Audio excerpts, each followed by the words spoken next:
Mëngjes dhe mirë se erdhe në kanalin tim. Sot, siç po shikoni nga titulli, kemi një ditë shumë të rëndësishme, sepse sot do shkojmë të shikojmë qerdhen për të voglin, nuk e di nëse e kam thënë gjinin, që për babyn. Jemi zgjuar shumë herë, sepse në orën 9 kemi takimin, me mëngjesin, duke qenë se nuk kam shumë kohë, do bëj sot cornflakes me fruta, edhe këtu kam boronicën dhe lule shtrydhjen dhe për ja u tregoj, përgatisim mëngjesin. Unë kam bërë shumë pak, kam kryer flokët, kam veshur diçka, edhe po bëj gati mëngjesin për vete edhe për Shtefani. Herë Shtefani e ka qetë me qumësht.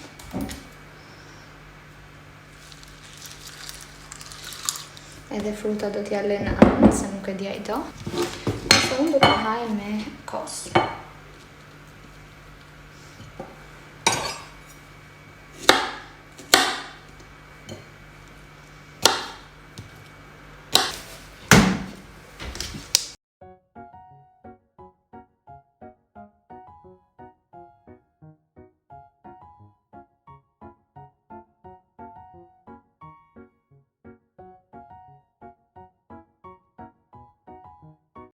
Ky është mëngjesi im, shumë i shëndetshëm, me kos, me fruta të thata, me fruta të njoma, edhe qumësht, mbaroi qumështi.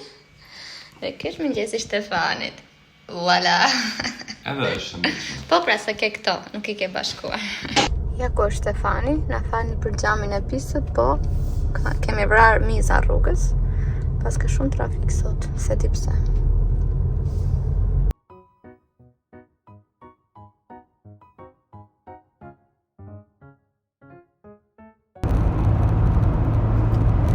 Fakt, arsyeja pse po kërkojmë kaq shpejt për qerdhe është sepse këtu në Gjermani të paktën është problem shumë i madh për qerdhet që të gjesh në kohën e duhur.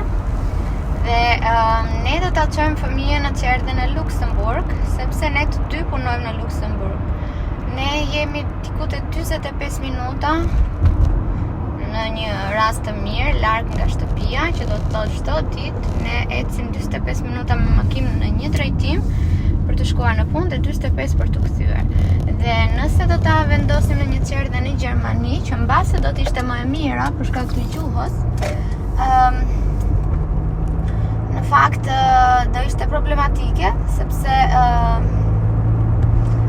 çfarë të them, ne jemi 45 minuta në rrugë e mira, mund të shkojë deri një orë e gjysmë, dhe nëse ndodh diçka fëmijës ose marrin në telefon nga qerdhja, duhet të jesh aty brenda 30 minutave dhe nuk lejohet që ta regjistrosh fëmijën në një qerdhe ku largësia maksimale nga puna të jetë më e madhe se 30 minuta. Kështu që jemi të detyruar, por edhe më komod që ta marrim në Luksemburg në mënyrë që mos ta lëm shumë kohë vetëm.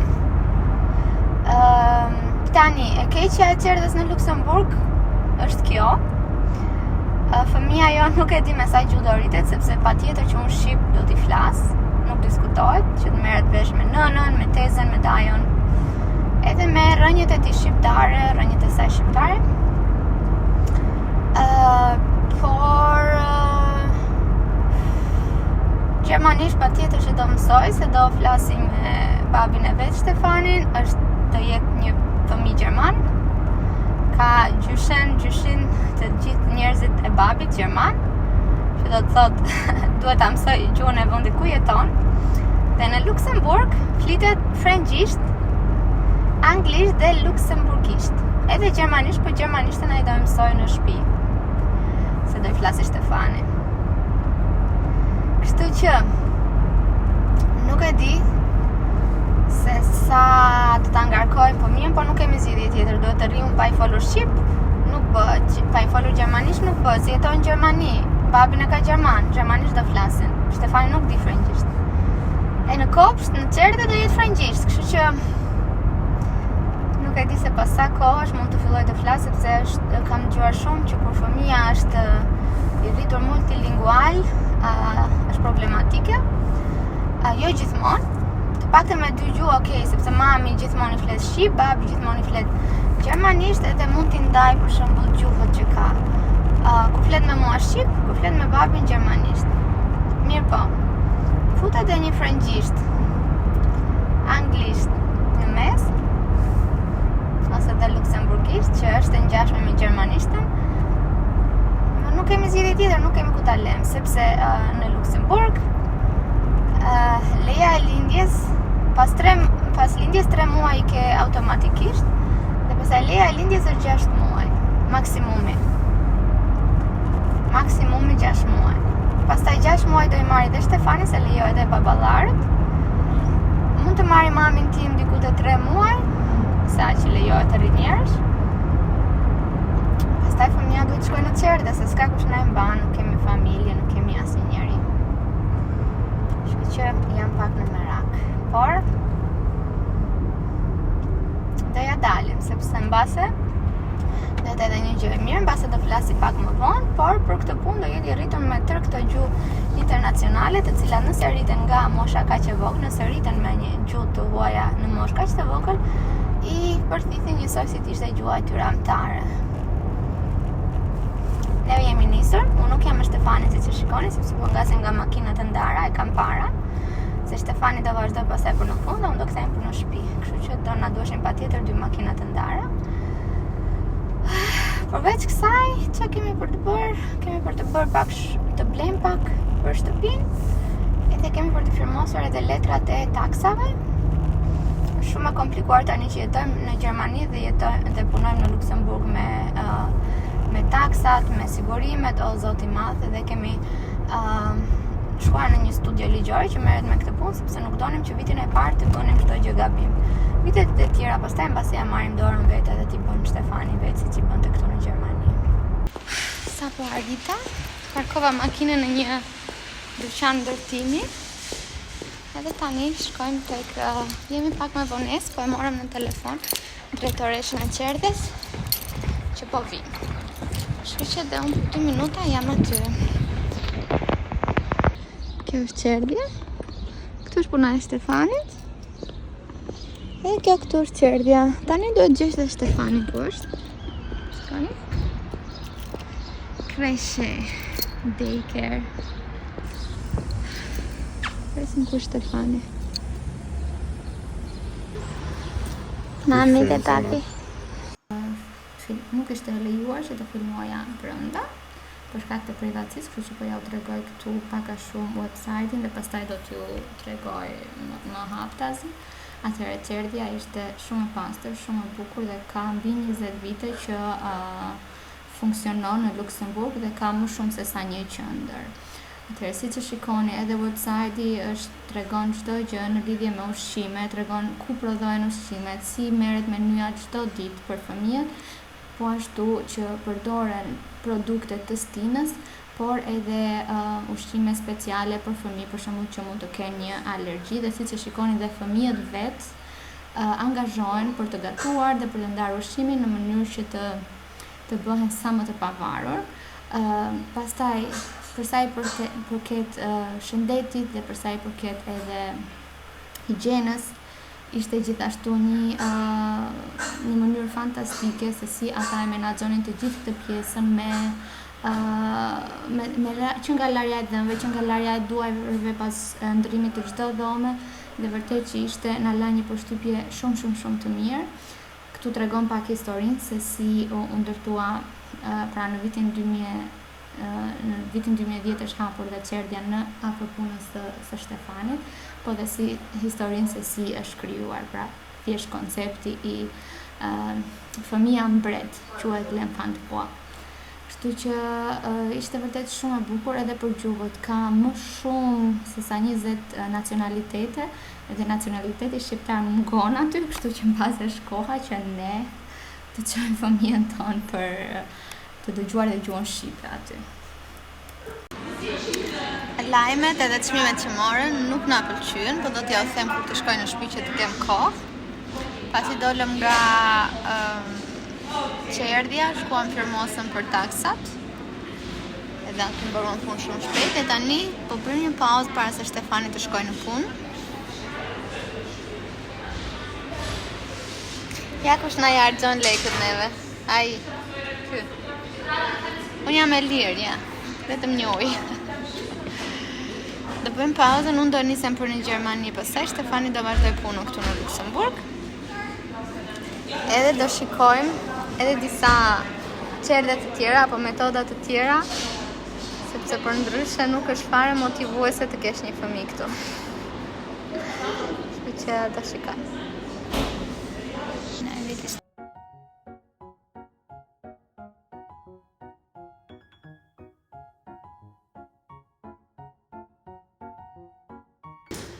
Sapo, siç po ju thoja, çmimet që morëm në Luksemburg ishin vërtet shumë shkënjyse. Tek çerdhja që ishim na thanë 740 euro me çmim të pjesëshëm dhe domethënë nëse fëmia shkon 4 herë në javë, edhe 940 ose 920 nëse shkon 5 herë në javë, që do thot shumë e tmerrshme. Sepse është një shumë e madhe lekësh, edhe nuk e prisnim. Kështu që u zgënjyem shumë me Stefanin. Çerdhja ishte fantastike. Mund t'ja u them pa frikë. Kishin bënin aktivitete edhe ekskursione në Francë, në Luksemburg, në Filharmoni. Edhe nuk dua që ta them për shembull një fjalë që nuk është e vërtetë, sepse çerdhja ishte shumë e mirë, por me sa duket ne zgjodhëm një çerdhe private sepse nuk e dim si funksionon në Luksemburg. Edhe aty ishte për shembull grupi për 4 fëmijë, një mësuese që është shumë mirë. Edhe vërtet që ishte shumë mirë, po kur e mendon 900 euro i bjen e nuk do kursejmë asnjë lek, thjesht do punojmë që të paguajmë çerdhen e fëmijës. Gjë që gjithashtu nuk është idealja. Kështu që me Stefanin u demoralizuam shumë edhe tham si ja bën njerëzit, më fal, njerëzit që kanë fëmijë. Po nëse do duash që të bësh një fëmijë të dytë për shembull. Si mund t'i paguash 1800 euro çdo muaj vetëm për çerdhen? Ne, aq është rroga ime në vija të përgjithshme. Kështu që tham, okay, me Stefanin unë kisha dëgjuar nga kolegët e mia që okay, nuk është kaq shtrenjtë, edhe shteti Luksemburgës jep 50% paka shumë të orëve që fëmia arrin në çerdhe. Kështu që unë pyeta kolegët e mia të puna që punoj dhe pyeta një herë për një çerdhe afër punës time. Edhe më thanë që mund të shkoj paka shumë te 200 euro në muaj. Edhe imagjinoni çfarë ndryshimi. 900 euro me 200 euro, me kohë të plot, dhe unë e kam fëmijën në këmbë 20 metra nga puna, që çado që të ndodhi jam unë aty. Kështu që u qetësuam pak me Stefanin, në datën 2 qershor kemi takimin tjetër dhe mbase deri atëherë do ta lë këtë video këtu, edhe do ta vazhdoj kur të kemi takimin tjetër. Çerdhja në foto duket shumë mirë, mund të ketë më pak aktivitete se kjo çerdhja ku ishim sot neve këtu, po është çështja që se të paguajmë gjithë këtë lek, kur gjithë këtë lek ne mund të kursejmë që fëmijës tonë kur shkojë 18 vjeç ti mundsojmë disa gjëra më shumë se sa thjesht të paguajmë çdo muaj çerdhen për një aktivitet më shumë, apo nuk e di se çfarë mund të jetë, domethënë është dhe çështje mundësish. Neve nuk do donim kurrësi që pa çka se besoj çdo prind do më të mirën e fëmijës së tij, nuk do donim që ta tepronim edhe me faktin që është fëmia jon i parë. Patjetër është fëmia jon i parë dhe besoj që do ta duam në mënyrën më të vetmohushme që quhet. Mirë po, nga ana tjetër nuk do të harrojmë veten tonë, nuk do harrojmë patjetër edhe financat e tër familjes dhe të gjejmë atë për shkakun që na përshtatet si financiarisht, po dhe shërbimin e ka të mirë. Kështu që nuk duam patjetër të marrim gjërat më të shtrenjta, gjërat më të mira, gjërat më të reja, në rast se gjërat mjaftojnë dhe kanë atë shërbimin që ne na duhen, jemi shumë të hapur për të negociuar. Kështu që në telefon mua më thanë deri në 200 euro në muaj plus minus, Dhe për mua është një çmim fantastik, sepse si thash, 900 euro në muaj, çfarëdo që të haj ky fëmijë. Mëngjesin do e haj tek unë, darkën do e haj në shtëpinë e vet prap. Vetëm drekën apo ndonjë snacks, çfarë mund të ketë për 900 euro në muaj për një fëmijë. Pa çka se ishin të gjitha shërbime me pelenat, me kremrat, me aktivitetet, me gjumë, çdo fëmijë flinte gjumë, jo kur kishin ata orarin, por kur kishte orarin e tij. Pra, kur çoj fëmijën, plotson edhe orarin që ky flen në këtë orë, ose kjo flen në këtë orë, më thash, edhe ata i përshtaten çdo fëmijë. Nuk po them që nuk ishte shërbimi i mirë, ishte shumë i mirë dhe do doja patjetër që fëmia im të ishte aty. Por mendoj që në çdo çerdhe pak a shumë janë shërbimet kryesore, që është gjumi, që është fjetja, që është ndërrimi dhe këto gjërat e tjera. Dhe për një ndryshim prej 700 eurosh në muaj, unë mund të kursej për të ardhmen ton, mund të kursej nga ato pak për fëmijën kur të rritet, kështu që unë do jem aty gjithkohës, si thash, 20 metër larg nga fëmia im dhe do e kuptoj patjetër në qoftë se është e dura apo jo. Gjithsesi, do shihemi atje në datën 2 qershor, edhe do ta shikojmë se si janë ndryshimet. Por mendoj që çerdhja ku ishim ishte çerdhe private, kurse çerdhja që mora në telefon ishte çerdhe shtetërore. Prandaj dhe ky ndryshim kaq i tmerrshëm i çmimeve. Sot është pjesa e dytë e videos ku kërkojmë çerdhe për tunin. O zoti, ma se si më vjen tani që them tunin. Për babyn. Dhe është një çerdhe që është në afërsi të punës time. Pra çerdhja e parë ishte në afërsi të punës së Stefanit dhe kjo është çerdhe në afërsi të punës time.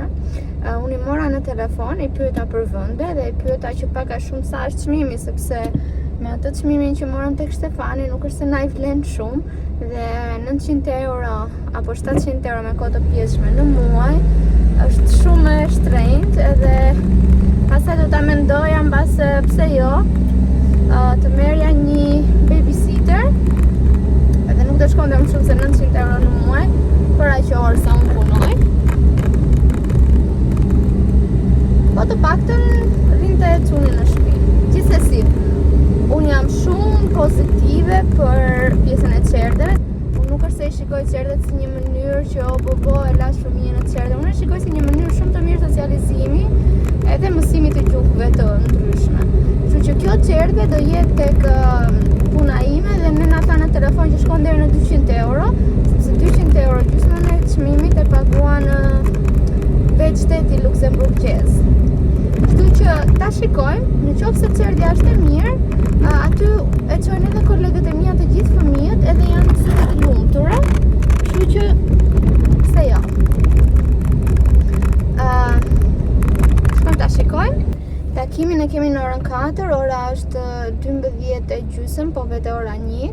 Mua një orë më duhet rruga, po do shkoja në orën 2:30 e kam lënë me ish kolegët. Sepse duke qenë se jam afër punës që ti takoj, sepse edhe po e morën vesh që kam shkuar aty afër dhe si kam takuar është shumë e çuditshme, po edhe unë do kisha qejf që ti shikonja. Kështu që para se të shkojmë tek çerdhja, do shkojmë njëherë në supermarket, kam bërë një kuti të vogël, do ju ble disa çokolata, disa gjëra, sepse kam 5 muaj që nuk i shikoj. Do t'i takoj aty te lobi, se mua nuk më lejohet që të futem në kompani, duke qenë se kam ndalim pra nga puna. Kështu që mezi po pres kam pak emocione se 5 muaj pa i par kolegët dhe shpresoj që çdo gjë të jetë mirë, mos jenë të mërzitur me mua se si të thuash lash punën. Ishte arsye mjekësore. Edhe t'ju tregoj se si do ta bëj fakon, dhe si do shkoj rruga dhe si do jetë çerdhja, nëse do vendosim apo jo për çerdhe. Sapo ndalova në supermarket edhe po shkoj të marr çokolata, gjëra të vogla. E ta shikoj se si do ta bëj paketën.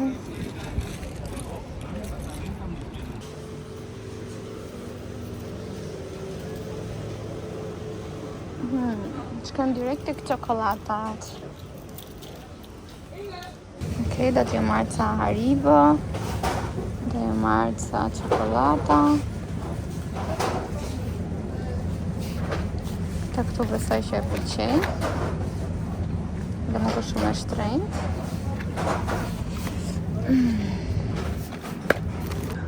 Shikoni sa shumë gjëra që ka. Dhe unë mbusha kraun. Shikoni sa lek do na shkoj. Shikoni malin tim me çokolata. Nese. Do t'i bëj kolegët e mi të shëndosh. Marrë këtë kutin këtu që ka qenë këpucësh, mirë po dhe improvizojmë tani. Edhe le t'i vendosim të gjitha që ka marrë këtu një nga një.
Vetëm një çokoladë kam marrë për vete nëse do më zeu ria rrugës sepse nuk kam ngrënë shumë. Sa po erdhëm, dhe ja kosh dhe puna ime. Asa më ka marrë madhe. Sa po mbarova takimin me skuadrën time, çdo gjë shkoi shumë mirë. Më kishte marrë malli dhe tani kemi ardhur tek Qerdhja. Qerdhja quhet LPT Bushons, po t'ja tregoj pak. Edhe është kjo këtu, ta shikojmë tani si do jetë hyrja dhe sa do mund të xhirojmë.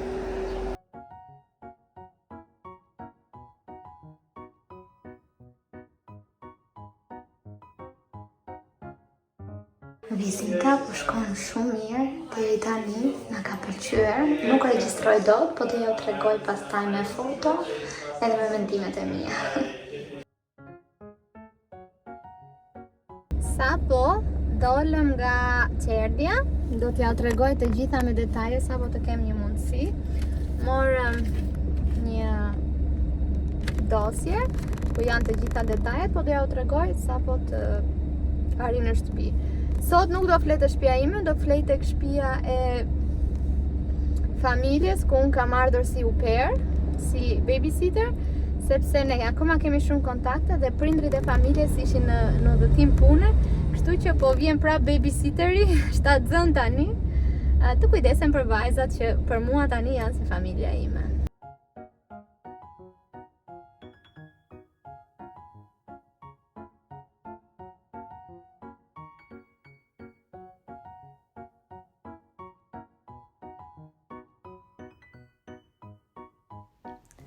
Okej, tani, sot është dita e disat, që kemi qenë prit dita e 4 që kemi qenë tek Qerdhja dhe akoma nuk kemi marrë një vendim. Pse do thoni jo? Atëherë, Qerdhja mua më pëlqeu shumë, edhe nuk e di se si janë qerdhet në vendet e tjera, por në Luksemburg ishte vërtet shumë e zhvilluar, sepse unë nuk kam parë ndonjëherë qerdhe, kështu që mos më keq kuptoni, mbase janë shumë të mira edhe në Gjermani, mbase janë fantastike edhe në Shqipëri, unë nuk kam parë ndonjëherë dhe prandaj po ja u them. Atëherë, një pro edhe kundra. Tani pro. E para punës ishin oraret. Oraret ishin fantastike, Qerdhja ishte e hapur që në 5 të mëngjesi deri në 10 të darkës, domethënë nuk e kuptoj sepse ka prindër që punojnë turni i parë, ka prindër që punojnë turni i dytë, për shembull e fillojnë 6:02, edhe duhet ta çojnë fëmijën që në orën 5, o zoti ma sa gjurnati zgjosh fëmijët aq herët. Gjithsesi, rëndësi ka që është mundësia sepse mund të jesh një nën apo një baba që po rrit vetë fëmijën edhe duhet patjetër të punosh se pa punë çfarë do bësh. Kështu që oraret ishin shumë fleksible dhe ne do merrnim një orar prej 45 orësh. Tani Qerdhja është 30 metra nga puna ime, si të thuash 2 minuta në këmbë, kaq. Edhe kjo gjë më pëlqeu shumë, largësia nga puna ime. Edhe kishte me orar të plot 60 orë, por dhe me orar të pjesëshëm 45 orë, që ne na intereson, sepse unë punoj 40 orë dhe 5 orë kam kohë, mund ta marr edhe më përpara, por nëse më duhet një ditë për shembull që të bëj një orë shtesë, është një problem te puna, mund ta bëj. Kështu, këto gjëra më pëlqejnë shumë. Tani për sa i përket çerdhes, çerdhja ishte shumë e madhe sepse ishte shtetërore dhe kishte 20 fëmijë për grup, por për çdo mësuese ishte maksimum 6 fëmijë. Pra, çdo mësuese i njifte këto 6 fëmijët që do kishte nga fillimi deri në fund, dhe pastaj kujdesi do ishte shumë personal, që do të thotë në qoftë se fëmia jot han bukë në orën 10 të mëngjesit, apo drekën në orën 12:30, atëherë edhe mësuesja do t'i përshtatet fëmijës. Pra, sepse me 6 fëmijë do i filloj dreka nga ora 11:30 deri në 1:30 në varësi të në çfarë ore han fëmijët. Edhe kishte grupe nga 3 muaj, o zoti ma sa të vegjël që ishin.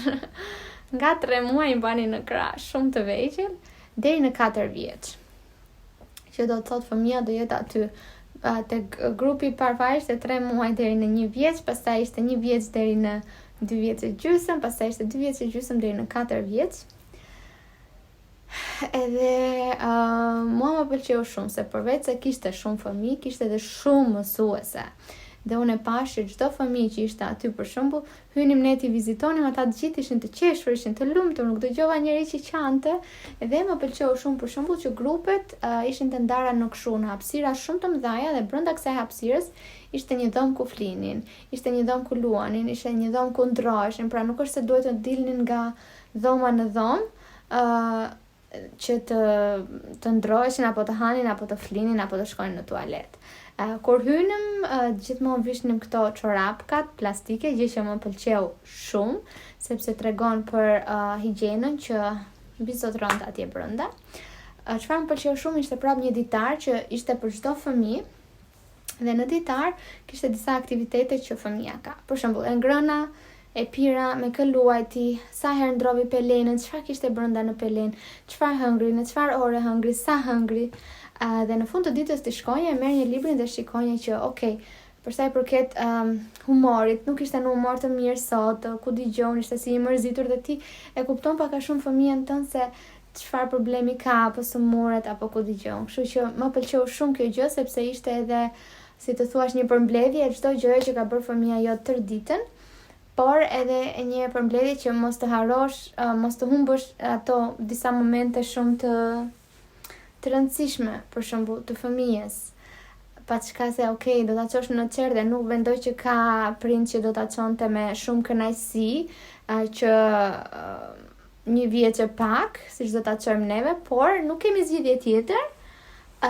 Duhet të vazhdojmë punën, si unë si Stefani. Në Luksemburg kështu janë rregullat, edhe patjetër që edhe neve duam që edhe fëmijën të japim mundësi të socializohet. Pra, edhe në qoftë se unë do kisha mundësi të bëja punë vetëm ka shtëpia deri në deri në kohën që fëmia do shkonte në shkollë, nuk do ta bëja sepse patjetër që çerdhja dhe kopshti i sjellin fëmijës shumë benefite si socializimi me njerëzit, si mësimi që të jetoj me rregulla, të bëj përgatisi vetë bukën aty, të ndihmoj, të pikturoj, kështu që mendoj që këto institucione për fëmijën janë të nevojshme. Kështu që edhe nëse do kisha mundësinë që të rija në shtëpi, prapë do ta çoja fëmijën në çerdhe apo në kopësht. Gjëja tjetër që më pëlqeu ishte patjetër edhe që kishte gjuhë të ndryshme. Pra, ti zgjidhi një edukator për shembull që fliste 1, 2, 3 gjuhë, të gjithë flisnin më shumë se sa 3-4 gjuha atje, domethënë fantastike. Edhe për shembull që mos ta ngatrojmë shumë fëmijën, ishte një edukator që fliste gjermanisht, gjithsesi.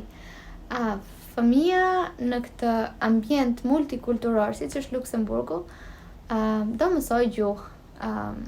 Shqipen dhe gjermanishtën ne do i flasim në shtëpi, kështu që çfarëdo që do mësoj në kopsht pastaj, po kur është kaq i vogël, mbase do jetë më e thjeshtë për atë.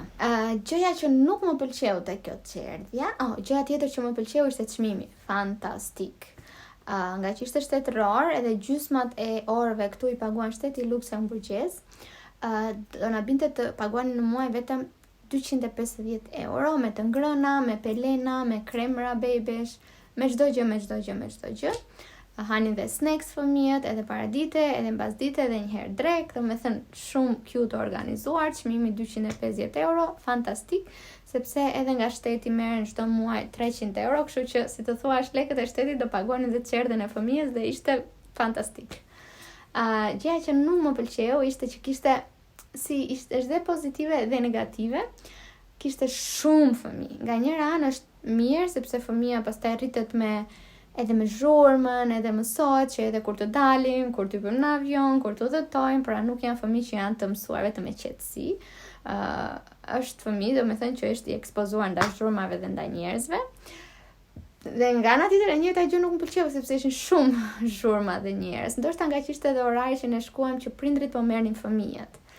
Dhe prandaj avantazhi më i madh është që është afër punës time dhe unë kam punën shumë fleksible, çdo gjë që për shembull nuk është mirë, po që fëmia, shumë mirë shkoj te kopshti, te çerdhe dhe e marr direkt. Marr dhe në punë. Nuk është se ka ndonjë problem. Por pastaj na e ndryshoi mendjen shumë dhe jemi në M2 me Stefanin sepse tek çerdhja e parë që vizituam, që ishte për neve shumë e qetë, shumë familjare, shumë e vogël, se ishte çerdhe private, kishte 20 fëmijë gjithsej. Në bërë një ofertë për çmimin për 48 orë nga 720 euro në e lanë 400 euro.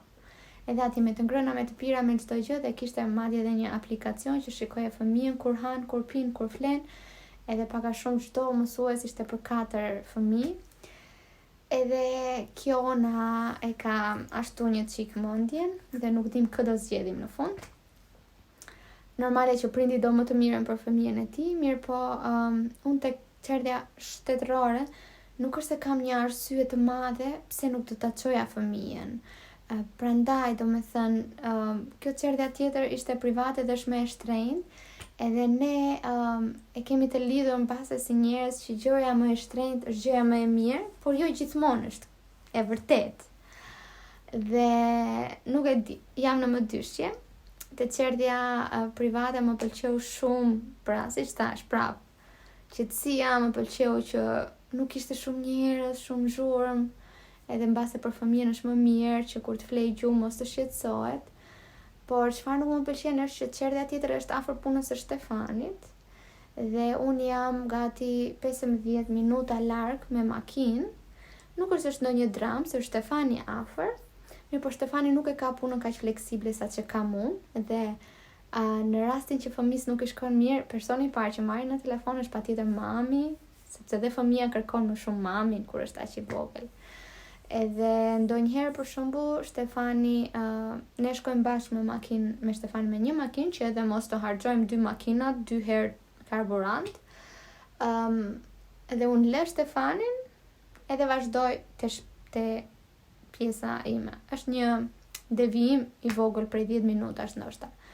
Dhe kur Stefani është turni 2, mua gjithsesi do më duhet gjithmonë të shkoj tek kopshti, sepse është tek puna Stefani, nuk është se puna ime. Domethënë se kur Stefani është turni 2, ne ngasim me makinat e ndarë dhe unë nuk ka nevojë pse ta bëj këto 15 minutshin me makinë apo devijimin për të shkuar deri tek puna e Stefanit. Kështu që nga një çike vështirë, do marrim kohën, ama kemi një javë për të vendosim, gjithsesi të dyja çerdhet janë shumë të mira. Thjesht do shikojmë ato, do shkruajmë një listë me avantazhe dhe disavantazhe dhe do e vendosim në fund se ku do ta çojmë, por e rëndësishme është që duhet ta zëjmë që tani vendin për vitin 2026 në dhjetor, për shembull, sepse për ndryshe është shumë e vështirë për të gjetur. Ne kishim fat, të dyja çerdhet kanë vende bosh dhe prandaj kemi nisur edhe kaq herët kërkimin, pra që pa lindur fëmia, kemi nisur për kërkimet. Kështu që të dyja, se cilin që të zgjedhim, do jetë e mirë. Thjesht ne do marrim kohën tonë, sepse është një vendim shumë i rëndësishëm patjetër. Kështu, shpresoj ju ka pëlqyer videoja. Ju si keni bërë me fëmijët tuaj, keni mbajtur në shtëpi, keni çuar në çerdhe, çfarë çerdhe do zgjidhnit juve, më mirë shtetërore apo më mirë private, ka të bëjë edhe ju për ju fakti që çmimi më i lartë do të thotë cilësi apo shërbim më i mirë, apo keni edhe juve ato eksperiencat tuaja, mund të më shkruani të gjitha në koment. Unë ju le takim në videon tjetër. Ciao!